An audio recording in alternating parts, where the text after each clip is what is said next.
Hello, friends. So, I wanted to record a more reflective video for today. When I first started, or when I first decided that I was going to share, I guess, my journey with you day to day, I was very conscious of the fact that if I was going to do it, I was going to do it properly, which means you see almost like the ups and downs and a little bit of my mood. You clearly see more of my personality than you probably would do if I did a more scripted and organized video. So therefore, I can feel like I can share a little bit. So the last few days, as you know, I have been kind of grappling with trying to push for progressive change and also trying to deal with the negativity, the attacks, um, having to be in a position continuously, even though Google is free, of having to justify why I've said the things that I've said, and context a lot of why I've said the things that I've said.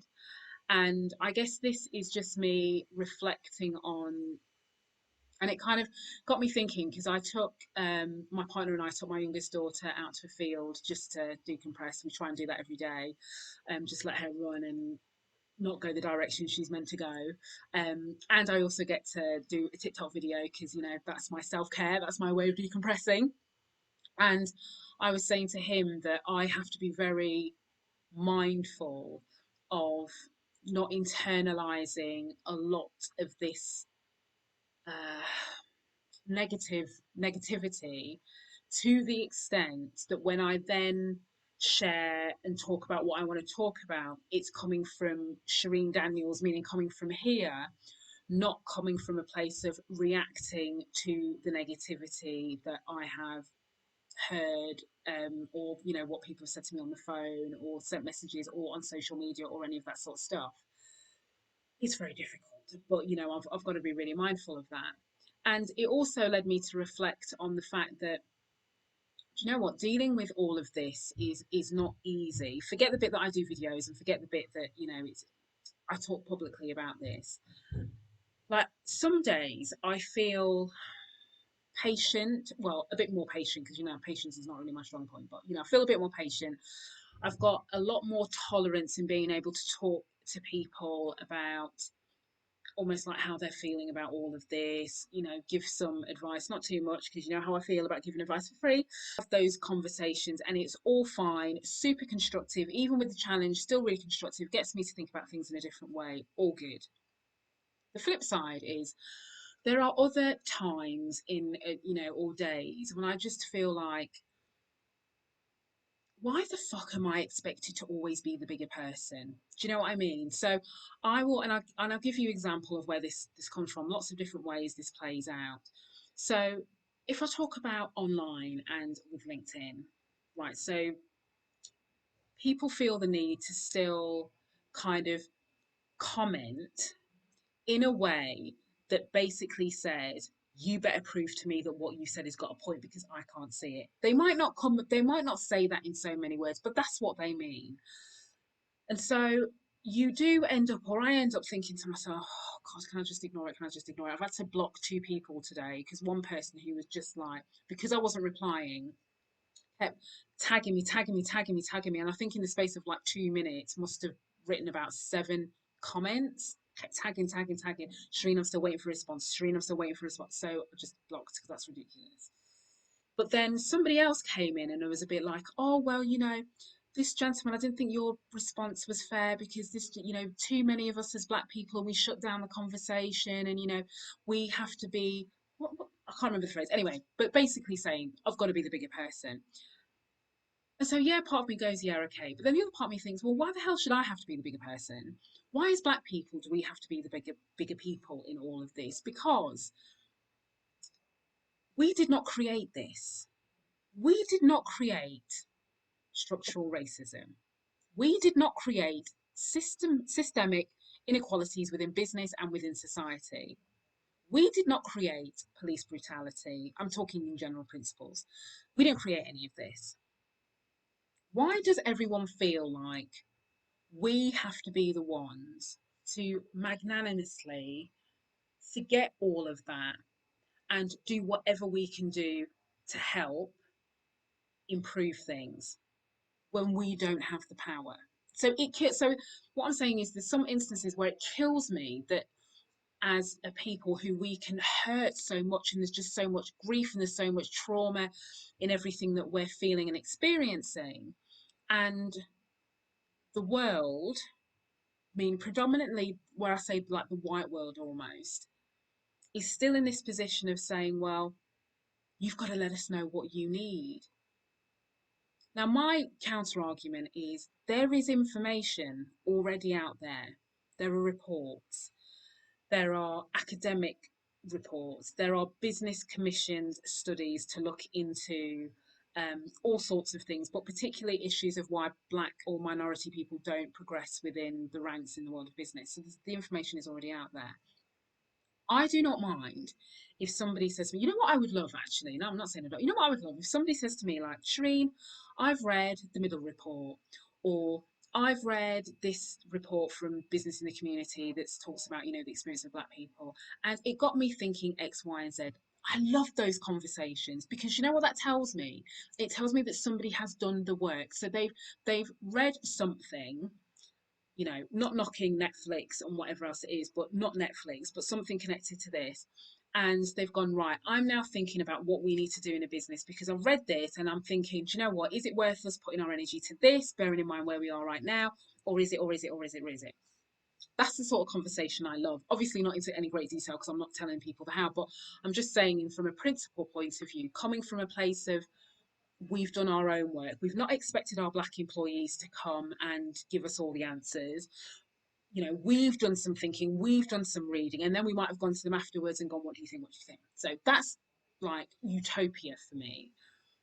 But too often than not, we don't get that. And, even for people who've gone, oh no, I've not got around to reading X, Y, Z, but I just thought I just want to ask you that question. And what I want to say is the unintended consequence of that is what you're saying is that you're not respecting my time. Because if I'm doing all of this every day and I'm doing my posts and trying to be helpful in the way the way I'm trying to approach things, then if you do want to come to me and have a conversation either with me or with another Black person on any of this, demonstrate some commitment by doing the work. So and the reason I'm saying this is that's just an example, because then when those things don't happen, so when I am expected to be the bigger person and to rise above it all and just, water off my duck's back, or when I'm expected to entertain these conversations, um, albeit online, because, I have to help people understand and be patient. I just think to myself, like, why am I doing it? Why are Black people? Why do we have to be the ones to do that? So there is no right or wrong in this. This is just how I'm feeling. Do you know what I mean? And I just wanted to be, in the spirit of honesty, because I like to give nothing but honest talk. And I have these moments. So, and I just allow myself to have these moments basically. So what I do is when I know I'm in that frame of mind, I try not to record a video in what I call the reaction frame of mind rather than the responding frame of mind, because they're two very different things.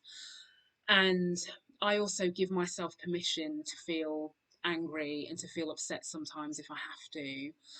And I give myself permission to block people. I give myself permission to ignore people and not feel like shit, like have I done something wrong? Because the thing is we have tried to push through all of this. We've try to speak our truths. And for many people, we're still living in fear of what happens if we speak out when the dust is all settled. And then you just get looked at that person who opened up their gob and said, X, Y, and Z. Like when everyone's hyped now with all of this, and they're like, oh God, I'm learning, that's great. But when you're not so hyped because the media is not fueling all of this other stuff, there is that worry that says, gosh, will it just be like me on my own going, hello, is anybody out there? I'm still talking about this. And, if you're a black employee in a business and you're a bit like, I thought you said you were going to help me. And now they're ostracized, right? Or they've got the tag of the problem child in inverted comma.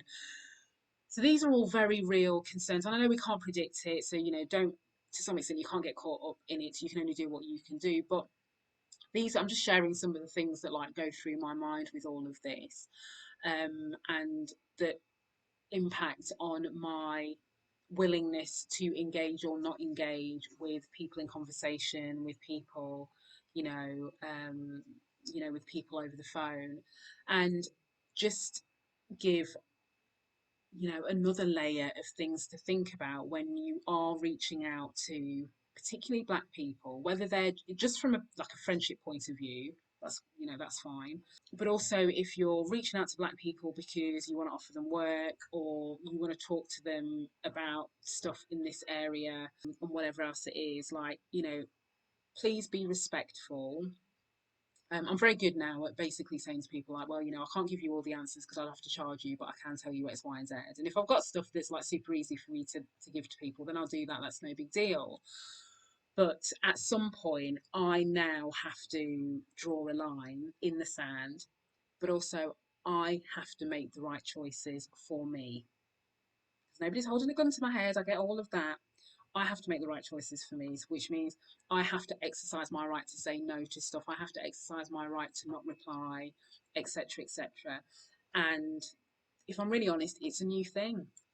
It's a new thing for me because there's been a lot of things that I've said yes to just because I've been so worried about what saying no would do to my reputation, what saying no would do to my TV opportunities and stuff. So I'm still working every day on coming out of this place of fear and I guess embracing this idea of my time, my experience, my viewpoint, my honesty, my views of the world, irrespective of whether you agree with me or not, have value.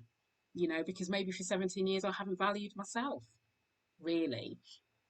So anyway, talk about this for ages, right? So yes, this is a day of reflection. So, and I'm just reflecting with you. So if I'll allow you to skip this video because I'm not poking anybody today. I might poke somebody tomorrow. I don't know. I'll see how I feel. Thanks for listening, as always.